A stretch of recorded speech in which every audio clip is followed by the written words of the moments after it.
So yeah, I think the easiest way to describe it is I'm a tour guide.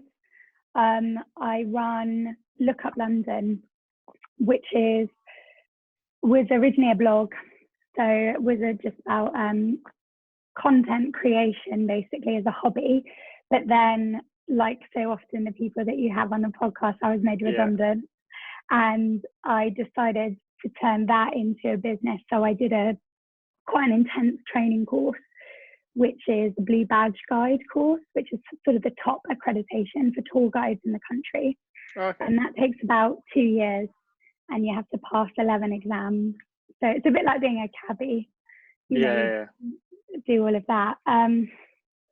So yeah, it's kind of been, I sometimes work with different agencies, but at the same time, I'm building up my own business, trying to get more like direct customers who just come through my website to go on private tours. And I also run public walking tours throughout London that are a bit more quirky, because the blog was always aimed at Londoners. So it was more about showing them their city rather than tourists. Yeah. So obviously we'll get into like sort of specific questions that you have, but on the surface of that all sounds really, really good, because the fact that you've got a blog that was just providing people value gives you such a firm base to build everything on top of, because as long as your blog is still connected to your website that's selling the tours, then that means that all of the work that you've done over the years just as a hobby is now funding, because it's funneling people in, because it's going to help with your SEO, and people who are searching stuff to do with London, they're going to find you through your website. And in terms of gaining new clients, I would think that the website would be probably your crown jewel of that's where most of your customers would come from, because I think because we're living in this social media age, everyone puts so much importance on social media, and a website is still, especially with something like going on a tour, the first thing people will do is not think, who do I follow on Instagram? They're going to go, let me Google that. And so having a strong website is going to really help you in terms of gaining customers that way. Yeah, absolutely. And I kind of knew the importance of that. So I write at least one blog post a week and send it out in a newsletter. And I find that actually having the newsletter with people waiting for it every Wednesday morning means that I have to do it. Like, you're accountable to it. Because I think if I didn't have that, I definitely would have been like, oh, well, I just missed this week, and then, you know, missed another one or whatever. It's interesting though, because I find actually, especially on the public tours, a lot of people that come on the tours, they do hear about it on Instagram. Especially now with stories, because I think a guide, it's so much about personality and kind of if you're going to get on with someone. So showing what you're like as a person has been really useful to then help spread the word about it. Yeah, and I mean, I think you're using your Instagram so well, and the fact that you're even like doing guides while you're quarantined is like, it's innovative, and it's that's like what a lot of people will do is go, okay, well, I can't go out and tour guide people, so let me just sit and wait for this to finish and you'll start back up in May. But you're not, you're creating constant content, so the momentum is I could just commend you for that, because it's perfect. Thank you. Yeah, I think you probably feel the same as well, that like you sort of have to keep doing something. So I think, as well as it being a good marketing tool and providing me some income at the moment, it also keeps me focused and doing what I love, which is like researching and giving me ideas for new tools and things like that. So, yeah, I think like what you just said there proves perfectly that you love what you do. It's because even when you can't go and do it, you're still there trying to make it happen. Whereas, as David said before, a lot of people will just sit back and be like, cool, well, I'm just going to wait for this to finish because I don't really want to do it. I only need to do it to get money. I can't make any money now, so I'll just wait for them. I think as well, like sometimes a bit of fear, not necessarily that I have myself, but a lot of the fear that people have, especially within the tour guiding community, is this holding on to knowledge and not wanting to put stuff out there. And I think it's the same across every industry, that especially with artists, that you feel like you're giving stuff away for free. And so I think a lot of the time, especially now, we're more on our own and can't kind of check in with friends as much. I think that's what I've struggled with in some weaker moments, maybe being like, am I being an idiot putting all this stuff out there for free? Well, I think like what with the service you provide, what you can't give out for free is an experience.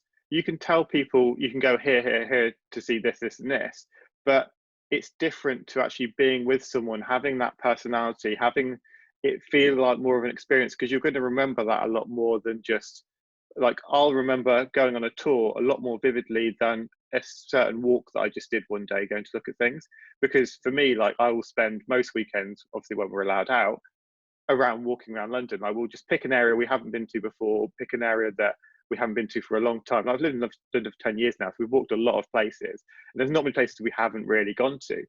And I won't necessarily remember every single walk I've been on, but the few tours that we've done, I can remember them so vividly. So like, there is a difference there, and it's like people who enjoy doing tours and enjoy having that kind of community group aspect, it's a very different thing to just being able to go on a walk. So I feel like if you put a post of like, here's the top 10 ghost signs in Stoke Newington, like you could have a tour that does that, but the tours can be more interesting. I think there's like a level of how much you give away. So you can say like, you can go here and here and here to see this, but by coming on the tour, then that's when you start to learn more about things. That's when there's a lot more information in it. It's like you give away the kind of like the teasers, but then it's like the actual full juicy meat of it is in the tour.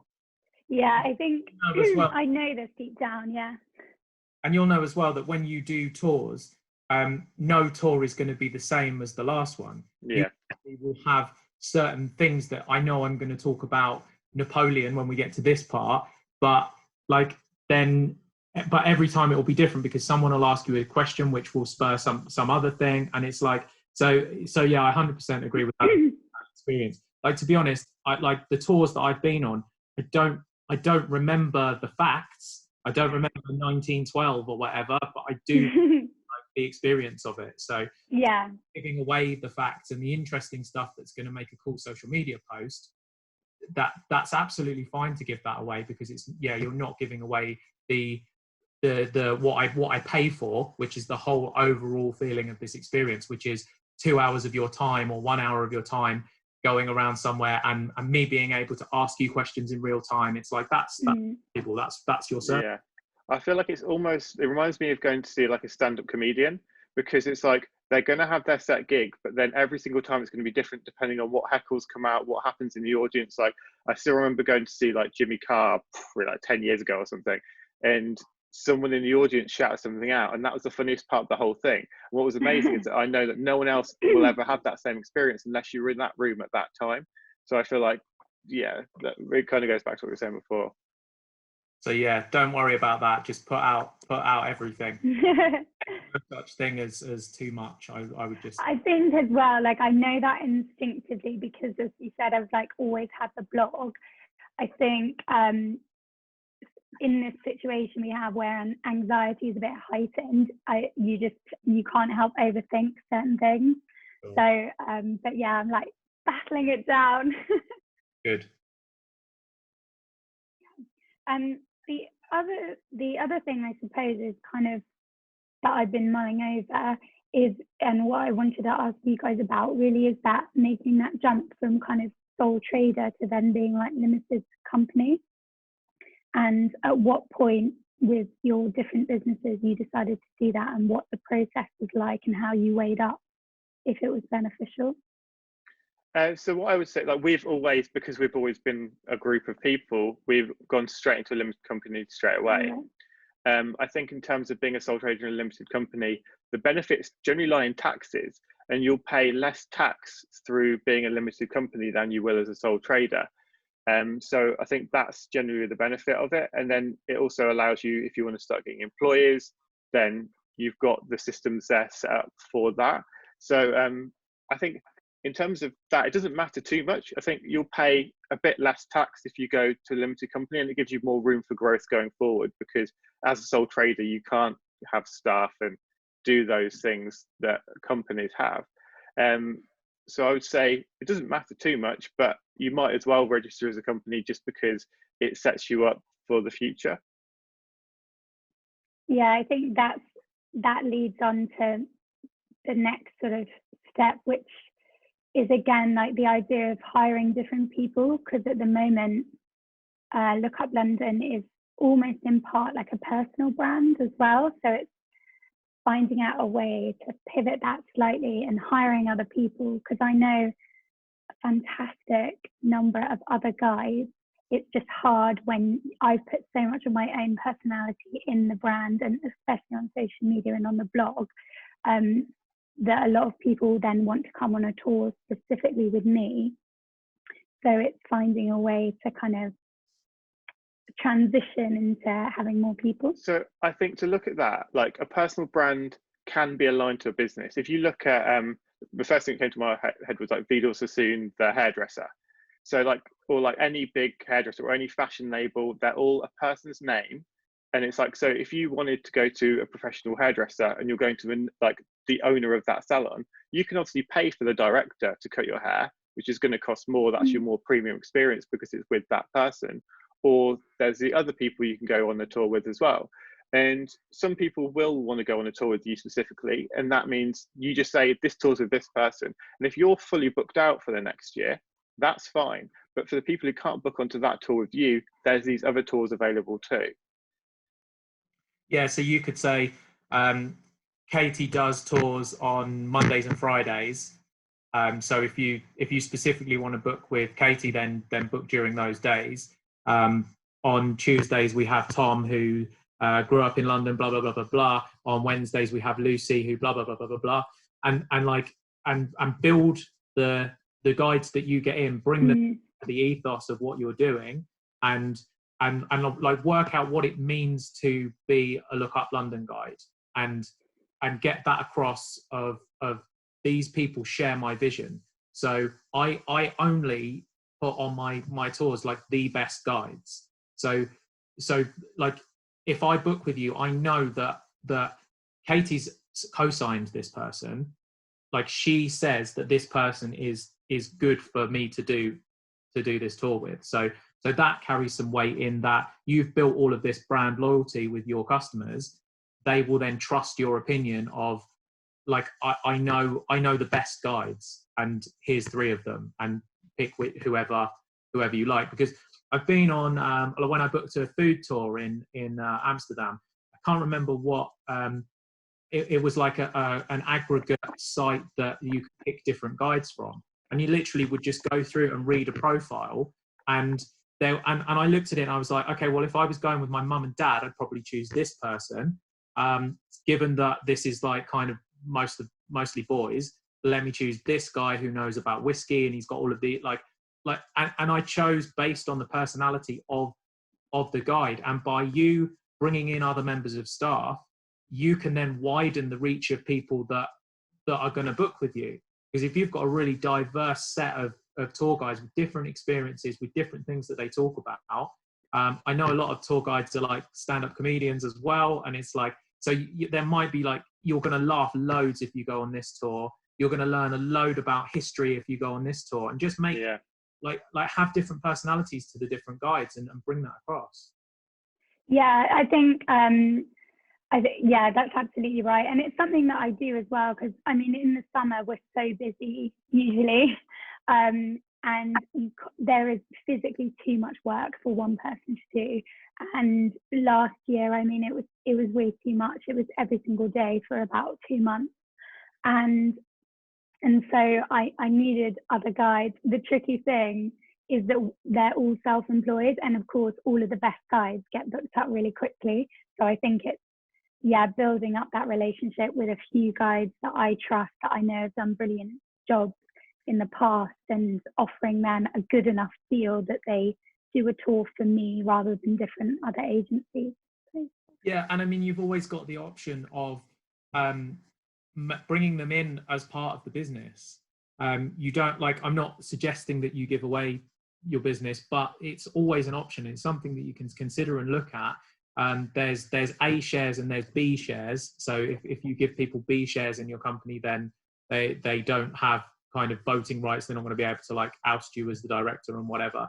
But like to bring some guides in of like, and especially if you know that they're a fantastic guide, but they're not necessarily a fantastic business person, and they love to have something that is theirs, but they're not necessarily ever going to bother filling out forms at Companies House and actually putting it in concrete, then that gives them a chance of you, because if you guys are all building together rather than like just booking who's available, it's like they'll be like, no, I'm part of this thing that you're building. If you can like clearly communicate your why and your vision for the company with them, and they're aligned with that, then you could create some really beautiful relationships with people, and you know they're not going to go and book with other companies because they're not self-employed, they're employed by you, and you're building together rather than just kind of like hiring who's free.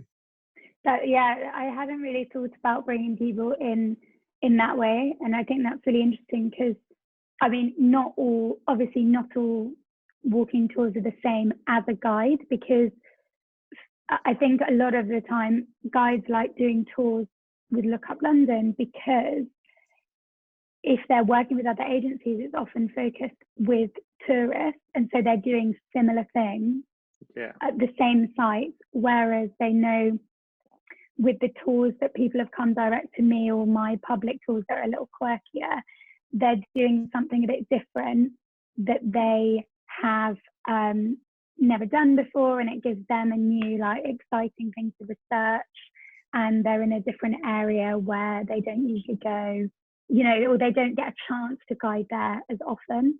So I think that's a good thing to like play up as well.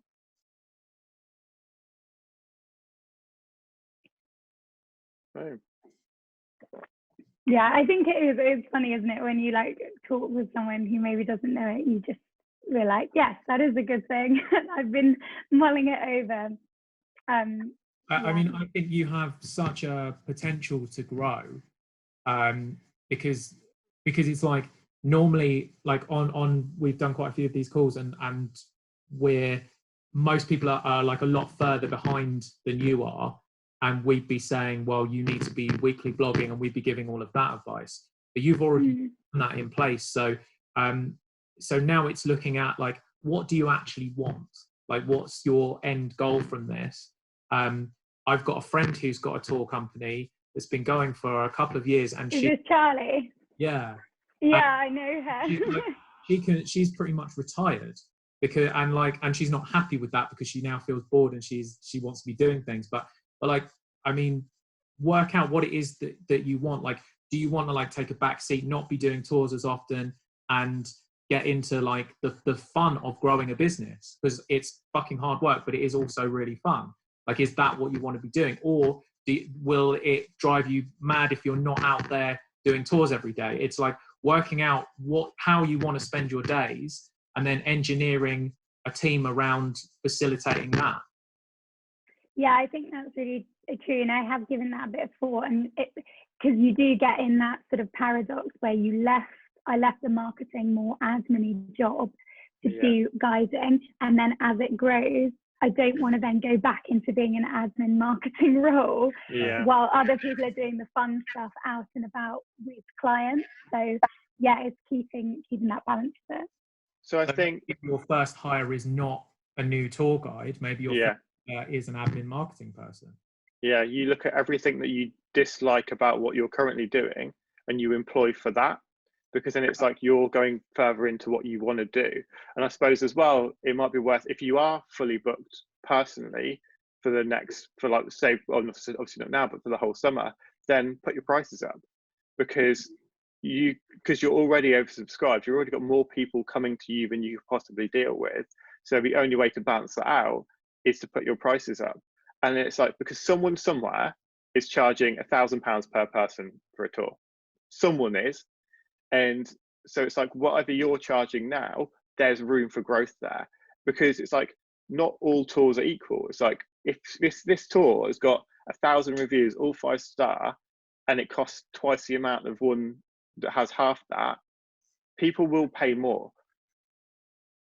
So I suppose that's the way to kind of go with it. If it's you're actually doing the tour that you love, that it's like we go back to stand-up comedians. It's like not everyone charges the same ticket for a ticket price. It's the people who, like, they know as soon as they put out it's going to sell out, then their price will go up and up and up. It's like if you go and see something at the O2, it's going to cost you £100 per person to see something. If I go down to someone who's not as big, it might cost me like 15, 20 quid.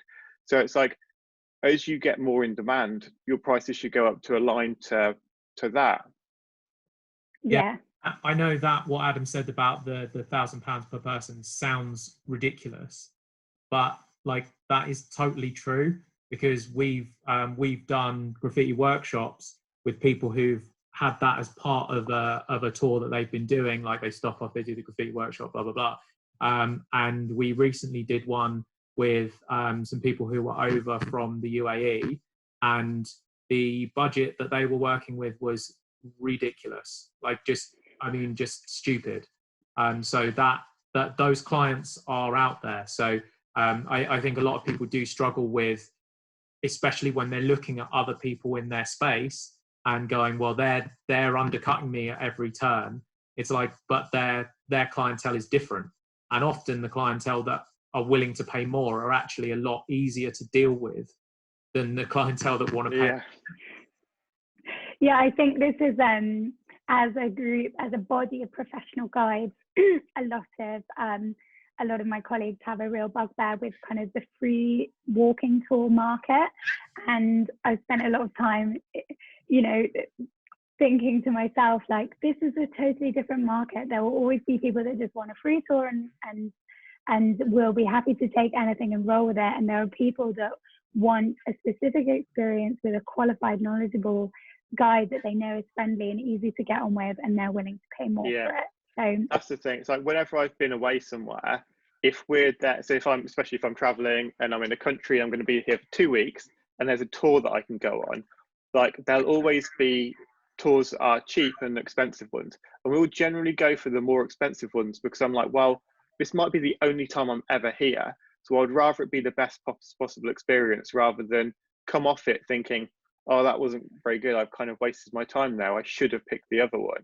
So I think the more expensive it is, genuinely people perceive that as being better. So if I spend more money on it, there must be a reason why it's more money. It's not like they're just trying to rip me off. It's the fact that there's probably more value in that. And if one tour's £20, one tour's £40, that's not going to be twice as good, but there'll be like an exponential curve of depreciation in that, of like, well, it'll be slightly better than the one that's before. And if I'm only going to do one, if I can afford it, I will pay the extra little bit to guarantee that it's going to be better. I feel like as well, instead of you feeling like personally under pressure because people are paying more, it sort of drives me to be like, right, these people are paying good money and I'm going to give them the best experience because they've paid for it. It's my name and my brand, and I want to make sure that they have the absolute best time, because reviews are huge as well. So you need to give them that experience. Another thing that I've read, I think it was Tim Ferriss said it, but he was like, imagine, like, what would you do if you charged 10 times the amount? Because it's like you could do more. If there was like, on arrival, you got a glass of champagne, and then you stopped off at this place that was this like just think about how, if you charge 10 times more, what more value could you provide for that to make it worth that? Because it's like for example, if it was an extra £10 per thing and everyone got a glass of champagne at the start, that's not costing you £10. That's costing you maybe £2-3 a glass. So there's another bit of profit there, and every single little bit of element that adds onto that tour to make it that 10 times as much, there's an extra little bit of profit in every single piece that you're doing. So just having the mindset of like, well, what would this look like if it was 10 times as much? So these people who do £1,000 tours, I assume they exist, there must be. But what service are they offering that you're not currently offering? Are they offering like, you just do it as 2 people go around, but that actually covers more than doing it with 50 people. It's thinking of all those different areas of like, well, how can I provide as much value as possible and then charge for that so it's fair? Yeah, totally. Yeah, I think as well, because there's two different sections of the tours. There are public walking tours, which I do every weekend, which are 15 or 20 pounds, or one of them is 30 pounds. And that is small group still, 90 minutes, and a specific route, and you meet other Londoners, and it's different areas around London. And I do a feminist Jack the Ripper tour, which is an even smaller group, and yeah, they're all a bit sort of more niche. And then it's the private bespoke tours as well. So people come to me and just either corporate groups or student groups or a couple or a family, and they say, we want to see St Paul's and Tower of London, and then I build something bespoke for them. So that's the kind of two different price points and markets, I suppose. Which do you enjoy more? I don't think I enjoy one or the other. I like having them fine. both. Yeah. Because, yeah, I just wanted to see if there was a difference. Like, to have variety, if that's something you enjoy, that's great, and you should definitely do that. Yeah, because I think I have seen, in the summer, other guys who are just with one company, and they're doing the same changing of the guard, walking tour, 5 times a week. And I think me having, we're going to go to Borough Market and do some foodie bits and walk along the quirky bits of Bermondsey, and then tomorrow I'm back at the Tower of London. Yeah. And I think that variety keeps I think you've got a great sales point there. The fact you should say, I never do the same tour twice. Because then it keeps the variety for you, so it keeps you happy, it keeps it entertaining, and it gives people the chance to come back for another tour. Because if I know that every Friday, if I went on this tour, I could go on it for the next 2 months, and it's going to be slightly different every time, that would be amazing. And then because you would get repeat customers if you guaranteed that every time it would be different. Oh yeah, I mean, I've got about 7, and I'm working on some more public tours now, and I definitely have like a small group of super loyal fans who, when there's a new tour, they book on the new tour that's released. What I would do is I would do a special tour just for those people. I would say to them, you're like my elite member group. I'm going to do a tour specifically for you, and I'm going to do something I've never done for anyone else before, because those are the people that are going to keep you going in the long term, and more people can get like that, because they'll tell other people, oh my God, this company that I booked through, they made this special tour just for us elite members who come all the time. Isn't that amazing? And then they'll tell other people, then they'll probably start rebooking as well, because they'll want this special tour that no one else got. Yeah, that's a really good idea. So, any other burning questions? I don't think so. Yeah, I mean, I listen to the podcast every week, so I love it. Thank you for providing it. And I think it's such a help for people, especially when they work by themselves, because you don't necessarily have that peer group or colleagues you can go to for advice. So sometimes actually the most helpful thing is just being told, yes, you're on the right track. Yeah, you're definitely on the right track. For sure. Oh, thank you guys. It was really nice. Help with anything, we're always there. Give us a shout. Awesome. Well, yeah, and I hope you guys are doing okay. In your separate places. Awesome. Good. All right, Katie. We'll speak to you. Have a great day. See ya. You too. Bye.